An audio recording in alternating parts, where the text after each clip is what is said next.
blessings, all my blessings, all my blessings, all my blessings. I need my blessings every penny.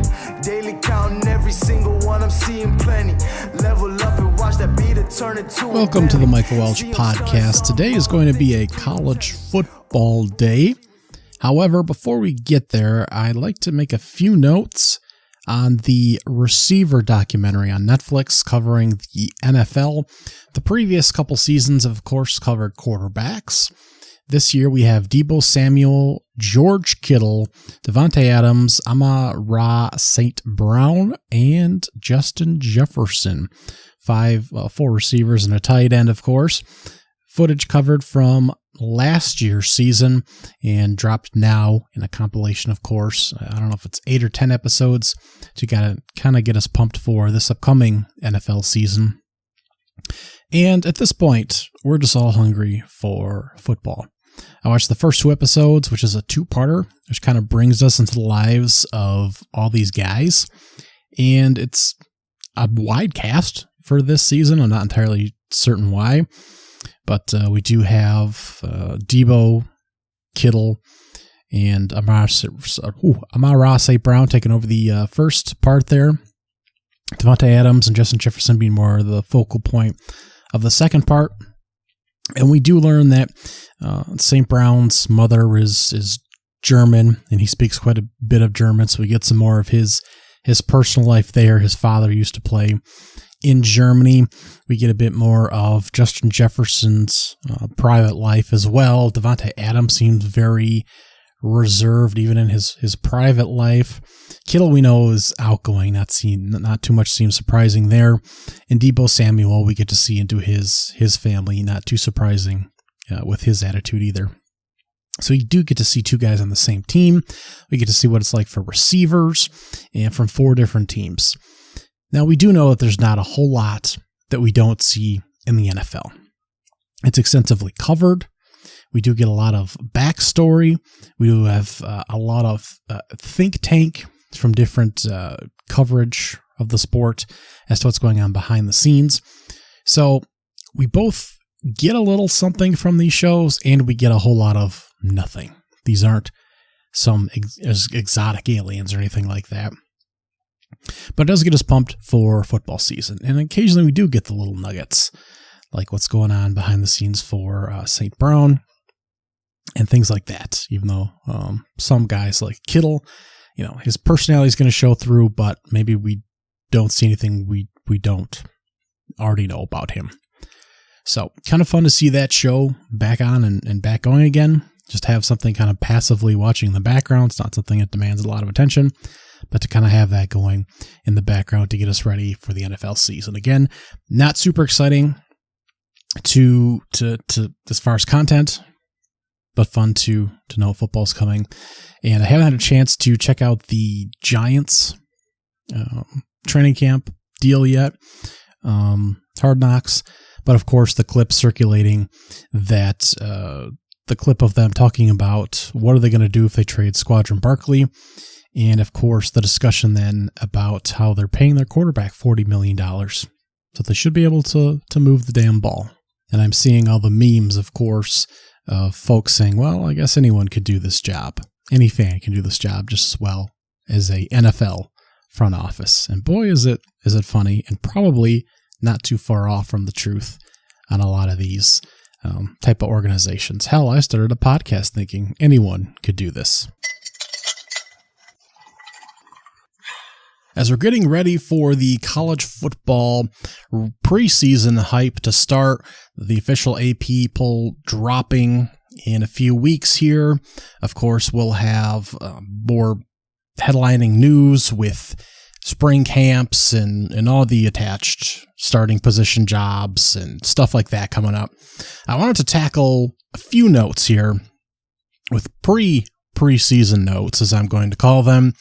Just some reminders and touch points with all the moving platforms that we have here going on with college football, especially this upcoming season. Of course, we have NIL in effect and the transfer portal, both going to effect about 2 years ago. So those are both in place. There are various rules around the NIL and kind of depends on what state you're in sometimes, but we do have payouts going out for that, and there may be future rules going into effect for how money is distributed, especially if it ties to oversight by the NCAA or not, because folks have not been too keen on their rules recently. So we'll see about that. Transfer portal windows will probably tighten up. Of course, we have 2 segments for that right now in the spring, and then again towards the, I guess end of summer here. So we have the transfer portal date just after the end of the season, and we have another one that opened up in the spring ball at the end of April, and now we should be locked in for the year now. However, it is worth noting, of course, you don't count for a year of your eligibility until you've played your 5th game. And of course, the NCAA can rule due to injury and a number of other issues that they give you additional years. So we've already seen kids that have played 4 games and then decided to basically either tell their staff they're not going to play anymore, or the staff has decided that they're not going to play a kid anymore, and that's been it. They played 4, basically a third of the year, not including the postseason bowl games, and then sat out for the rest of the games to not actually burn a year of eligibility. So that is worth noting. It's happened before, but it's being used a lot more now, especially with the kids having a little bit more control and being able to transfer out if they are not happy.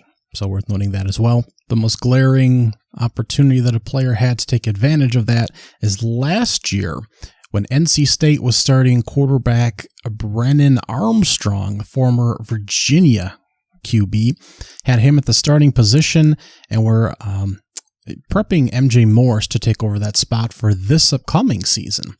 Now, Brennan Armstrong struggled. MJ Morris came in and played a few games, and then NC State went back to Brennan Armstrong. And there were some rumblings, reports that MJ Morris was deciding to sit out for the rest of the season to preserve the rest of his eligibility. He is now going to be a Maryland Terrapin this upcoming season. So, played a few games, decided that the rest of the year was not for him. While we're on recruiting, it's no surprise that filling out the top 5, we have Georgia at 1, Alabama at 2, Oregon at 3. Then we do have a surprise there in Miami at 4 and Ohio State at 5. It kind of varies depending on where you're looking a little bit, but that's one of the top 5s. As far as top recruiting classes, Georgia, Alabama, Oregon, Miami, and Ohio State, followed up by Texas, LSU, Oklahoma, and Notre Dame and Auburn, rounding out the top 10. So not a whole lot of surprises there as we continue to get a lot of powerhouses reloading. Oregon continuing to make big moves to hopefully win a national championship, especially in the Big Ten. There was I don't want to say report, circulations around social media. And of course, the Nike money flowing into Oregon by the CE, though, Mr. Phil Knight, that he's really pressing on the football program, funneling money into that program and NIL to win a national championship there. Of course, coaching change over at Alabama. One of the big headlines as we see Kalen DeVore move over from Washington to Alabama, one of the big coaching changes of the upcoming season, and he's able to take down a big recruiting class. Ohio State, no surprise, and Miami, Mario Cristobal going into his 3rd season, making some big moves as well, bringing in top recruits. Texas, hoping to make a run at the championship, certainly. LSU, of course, under Brian Kelly. Oklahoma makes a contract extension there to Brent Venables. Not too shocking there. It comes ahead of the SEC move. Perhaps more money will be flowing to the program once joining the conference there, and it's perhaps a cost-saving move. Thinking that if he's successful, they save a little by extending his contract now, and not after some of that SEC money starts coming in. And if he fails, well, then they'll have their hands full. We've seen time and time again, programs will pay 2 or 3 coaches at a time as they continue to buy guys out. So Venables there, though, bringing in a top 10 recruiting class for Oklahoma. Marcus Freeman going into year 2 at Notre Dame. It seems like he's going to get some backup there using the recruiting portal. which I believe is a complaint of Brian Kelly, and one of the handful of reasons he decided to move on to LSU. But it seems like Mr. Marcus Freeman is going to get an opportunity to take advantage of the transfer portal there and bring in some top guys, and he's taking advantage moving into this season for some better pieces on the chessboard there. And Hugh Freeze building there at Auburn, bringing in a nice class to land himself in the top 10. Now, we go a little further down. Clemson has not used the transfer portal, to my knowledge, still. I believe it's them and the academies, service academies, who I don't believe can use the transfer portal. They certainly can't recruit. So that puts them in rare territory there. Fun fact, I'm sure will be brought back up. And so recruiting was a big part of what they needed to do to continue to build this program here. So they ran of the 11th class. Florida State, still in the top 15. Tennessee, Florida, arguably, with Billy Napier there on the hot seat, and Penn State as well. Some combination of Michigan, USC, Missouri, Ole Miss, Texas A&M, South Carolina still recruiting well, even though they might have a coaching change if things don't turn around. Nebraska, Kentucky, Wisconsin, Texas Tech, Washington, Rutgers as well can all make a stake for being top 25 recruiting classes. Now, as far as transfer portal rankings, which is a newer thing, obviously, some of that looks debatable depending on the evaluation metric that different sources use. But it's not too surprising that Colorado, with I believe the biggest class at 41 recruits, is the biggest class. We do have Ohio State, which only brought in about a half dozen guys, but a couple of 5-stars, and the only squad to bring in 2 5-stars. And I believe that was safety Caleb Downs from Alabama and Ole Miss running back Quishon Judkins, who did a great job in his freshman year with the Rebels. Was banged up a little bit last year and didn't quite put up the numbers statistically, but he'll be splitting time and with Henderson this season with Ohio State, and have an ability to really put up the big numbers without putting the miles on. And that doesn't even include Kansas State transfer quarterback Will Howard, who could really be the determining factor on whether or not the Buckeyes win a national championship. We also have Florida State, who pulled in about a handful of guys from Alabama out of the transfer portal. Oregon doing a great job with the recruiting class and the transfer portal. One of the few to double dip in that and have high rankings in both. Of course, Ole Miss as well did a very good job on both sides, recruiting and transfer portal, and Miami as well, building a good program down there. So once you clear like the top 12 to 15 teams on the ranking, you start to drop off pretty significantly. So it's really the top crust, the top, I don't know, maybe 15% of teams that are high level enough to compete for high level bowl games, or maybe the playoff system in this particular case now as we move forward, and are bringing in pieces that can actually help them push for like a national championship or conference championships, that kind of thing. So perhaps that'll be a trend that starts to change as time moves forward and we start to see transfers be more impactful throughout the country. But if you do start to look at these transfer rankings, you start to see there's a lot less impact than you think rippling throughout the greater part of the country, really, the majority. Some of the more notable coaching changes. Mel Tucker's out at Michigan State. Of course, first one to bounce. Jonathan Smith from Oregon State bounces over there. Takes some of his players with him, and we'll see how it is. Entering a new kind of Big Ten world there, and hoping to rebuild. I think he's been a good coach over there at Oregon State, building up a program in the midst of some big money in the Pac-12 in Oregon, just across the way, and some other programs that haven't always performed as well this past few years. USC, UCLA. But overall, he's built up a pretty good program over there, and I'd like to see him do the same with Michigan State. Quarterback Aiden Chillies, a young guy, played a few snaps for Jonathan last season, followed him over to Michigan State, and a lot is expected from him if he's able to reach his ceiling. We'll see. This may not be the year to do it, but a lot expected from him in the future. He's one of the bigger transfer names, as I'll mention some of the quarterbacks at least as we go along here. Kalen DeBoer, of course, left Washington for Alabama. Nick Saban retired, and he will be part of ESPN's cast. Not too surprising there. That'll be a good time. A little bit of his sense of humor there and some of his great football knowledge and connections and interviews with the players and coaches. I think that'll be a fabulous time with Nick Saban there. So Kalen DeBoer in.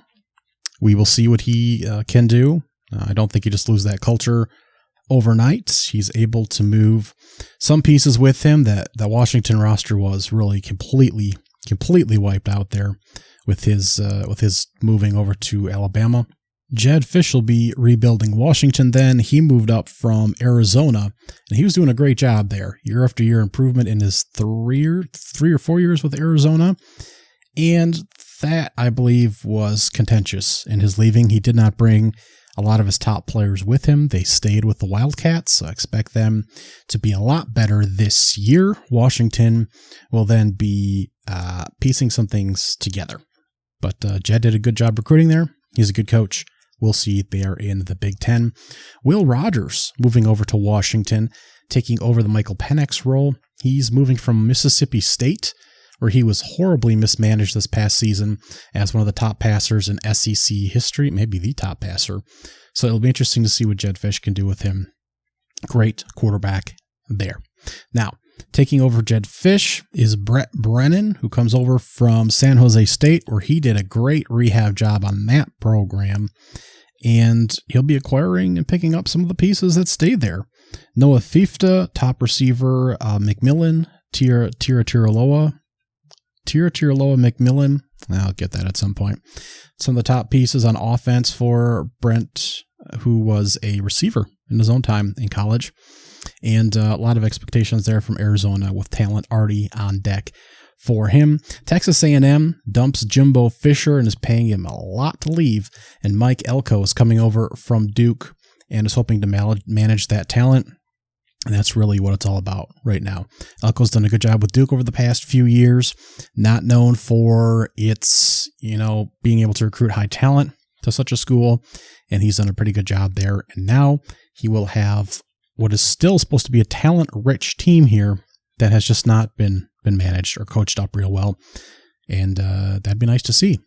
I hate to say good talent go to waste, and would like to see Elko have success there. We do, of course, have Jim Harbaugh off to the Los Angeles Chargers. Sharon Moore just stepping into his place there in Michigan. He did a good job recruiting as well.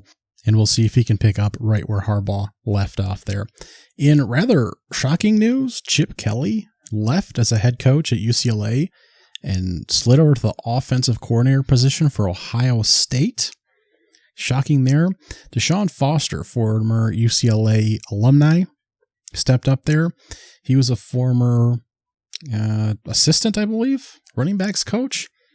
So not very high in the pecking order there. But he'll be taking over the UCLA job as they make the transition to the Big Ten and lost some quarterbacks there, some quarterback depth at the very least. They rotated quarterbacks last season. Not sure how that's going to turn out right there.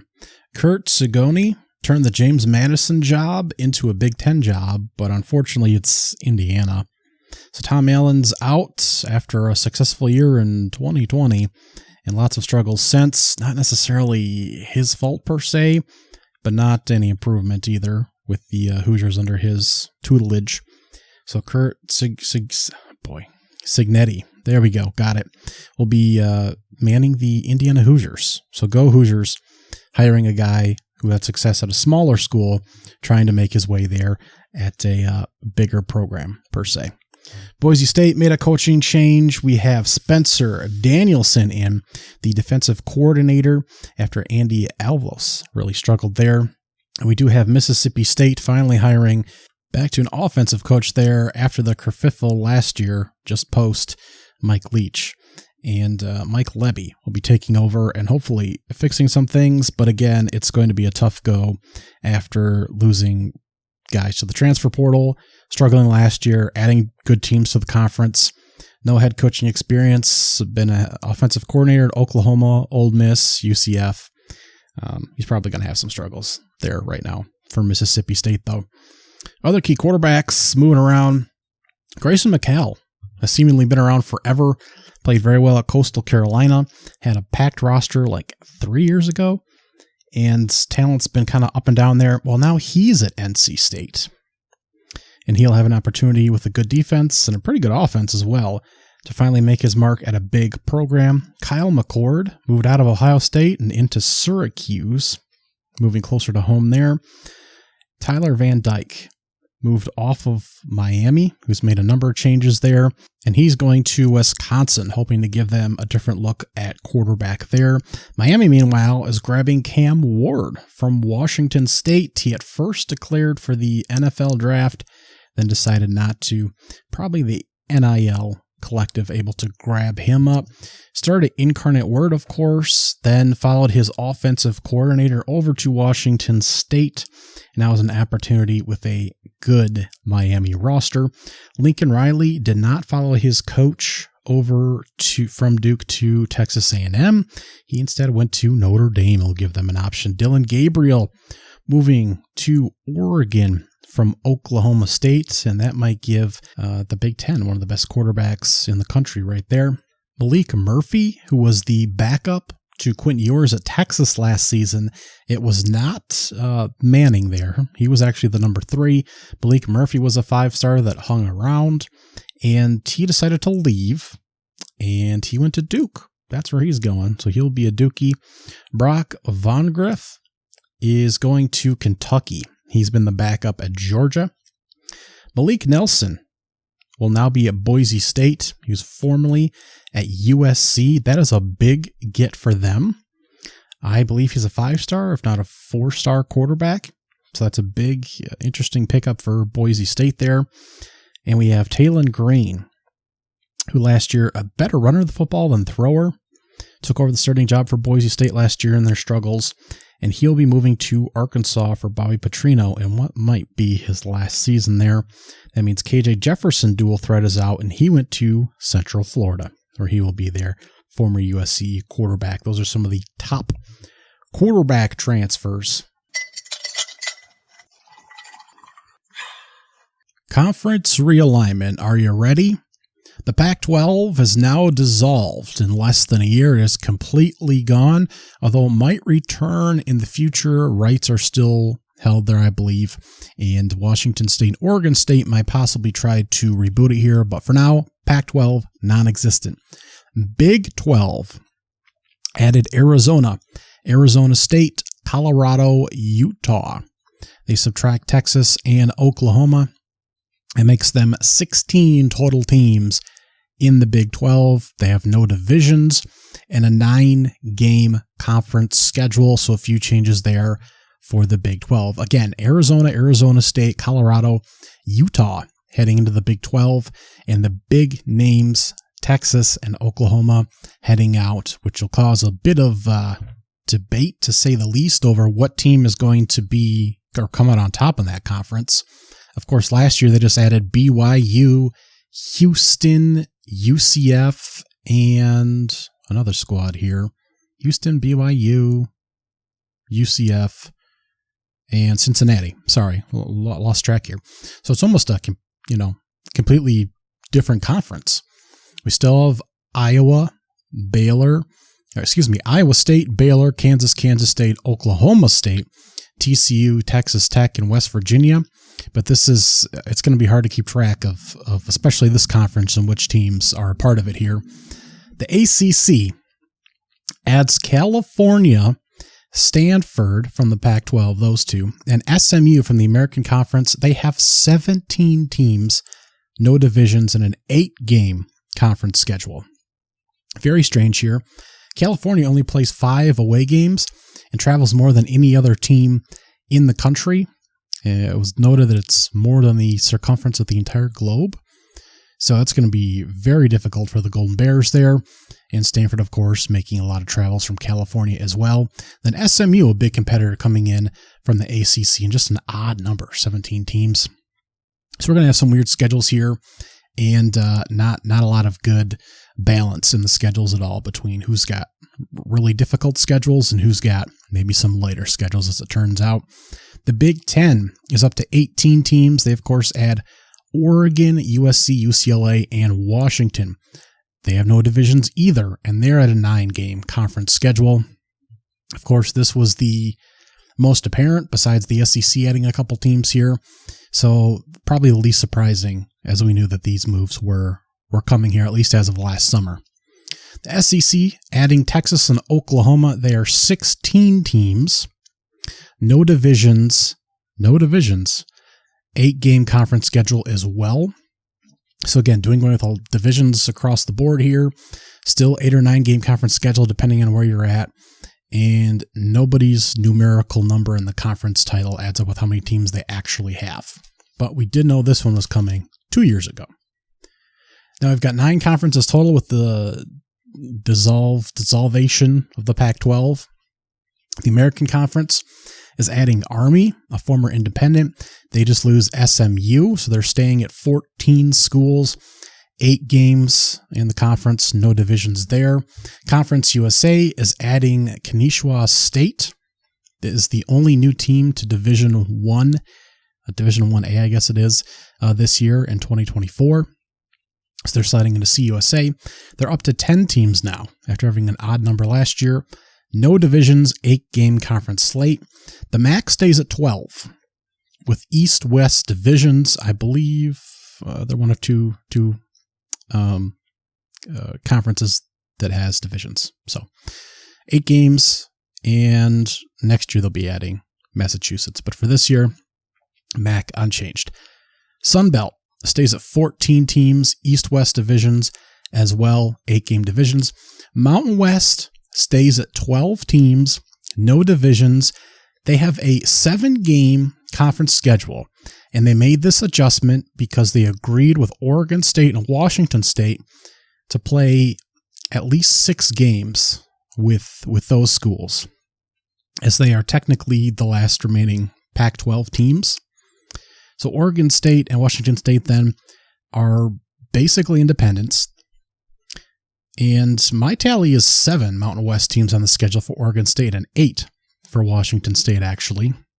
So they're basically playing a Mountain West schedule, but it doesn't count towards Mountain West standings. So very strange situation there.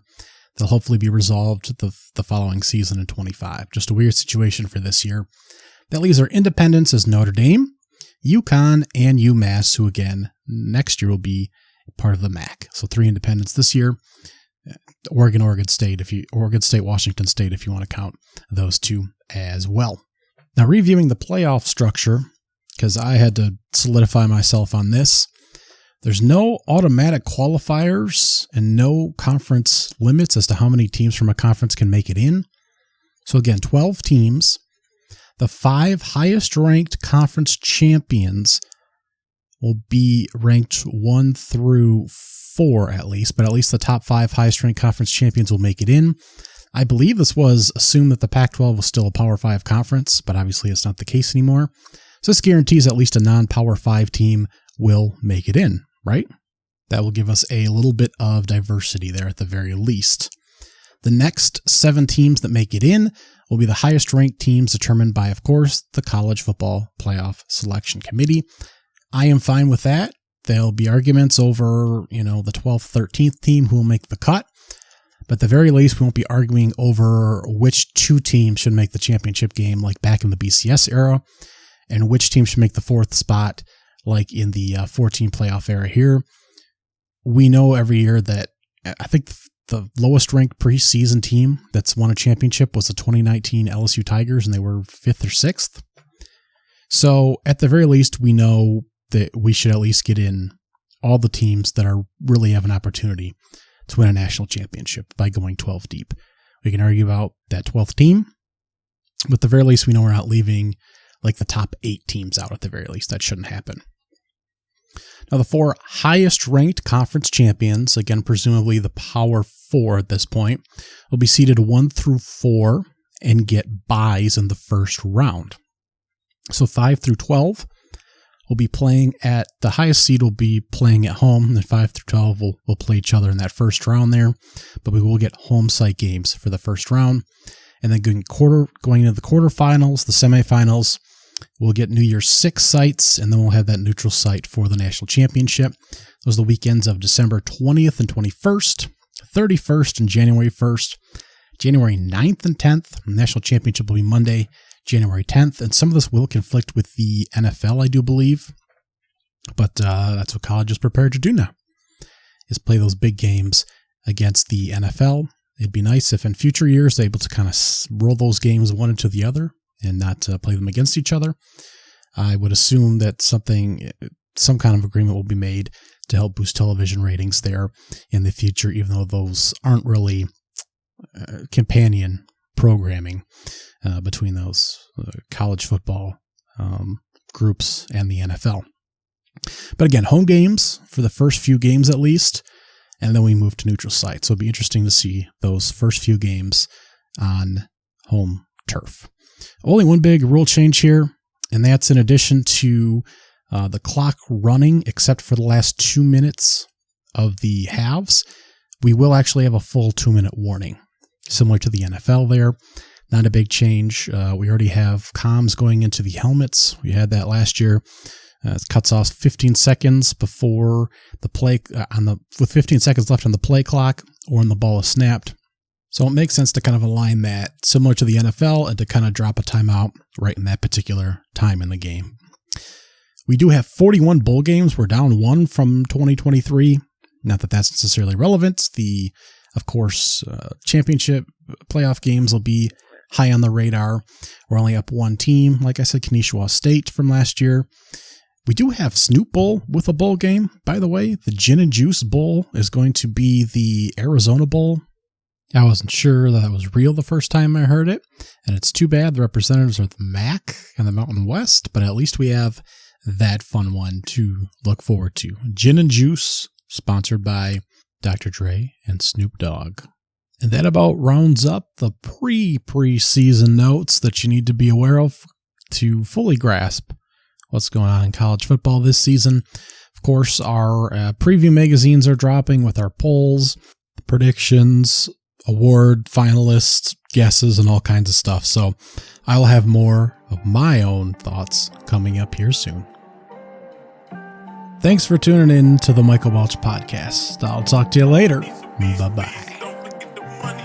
All my blessings, all my blessings, all my blessings, all my blessings, all my blessings, all my blessings, all my blessings, all my blessings.